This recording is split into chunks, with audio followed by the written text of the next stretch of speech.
प्रभु यीशु ख्रीष्टंकर बहुमूल्य नाम आपण प्रत्येक को बाइबल प्रश्न उत्तर कार्यक्रम रे स्वागत जनाए। प्रश्न सहित आम उत्तर जनाऊँ। आपण मैंने कार्यक्रम अंशी हूँ। ये कार्यक्रम उद्देश्य हूँ आम मैंने बाइबल को भल भाव ध्यान करवा। प्रश्न उत्तर द्वारा आम बाइबल को ध्यान करुचु। आम मैंने जो ध्यान करुचु यह विशेष आमर लक्ष्य हूँ संडे स्कूल छात्र छात्री युवा युवती एथेर अंशी हूँ। अनेक विषय से ज्ञान लाभ करंतु।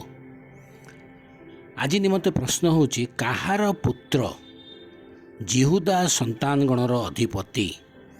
कहार पुत्र जिहुदा संतान गणर अधिपति। यदि उत्तरटी जानी आम को जनातु नचेत आपण मैंने वीडियो शेष पर्यंत देखु आम मैंने उत्तरटी जनइबू। विगत दिन में आम आदि पुस्तक यात्रा पुस्तक गणना लेबीय पुस्तक समाप्त करूँ। बर्तमान गणना पुस्तक अच्छु। प्रश्न उत्तर माध्यम आम वाक्य को ध्यान करुचु। आपण जदि चैनल टी सब्सक्राइब करना करनियंतु। बेल आइकन को मध्य चिपी दिंतु जहाँद्वारा सहजरे आपण मैंने प्रश्न गुड़िक निजर मोबाइल रे पाई परिबे। तत्सहित कहवाक चाहे अन्यमान को मध्य शेयर करंतु, अन्यमान को अंशी करांतु। आजिर प्रश्नर सठिक उत्तरटी हूँ अमीनादब।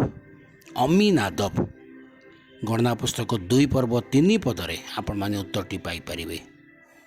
आपण माने अंशी हेतु धन्यवाद जनाए। अनुरोध करे निश्चिंत भाव में चैनल टी को सब्सक्राइब करंतु, जॉइन करंतु एवं अन्यमान को मध्य एथरे भागी हवा पाई, अंशी हवा पाई सेमान को उत्साहित करंतु। धन्यवाद।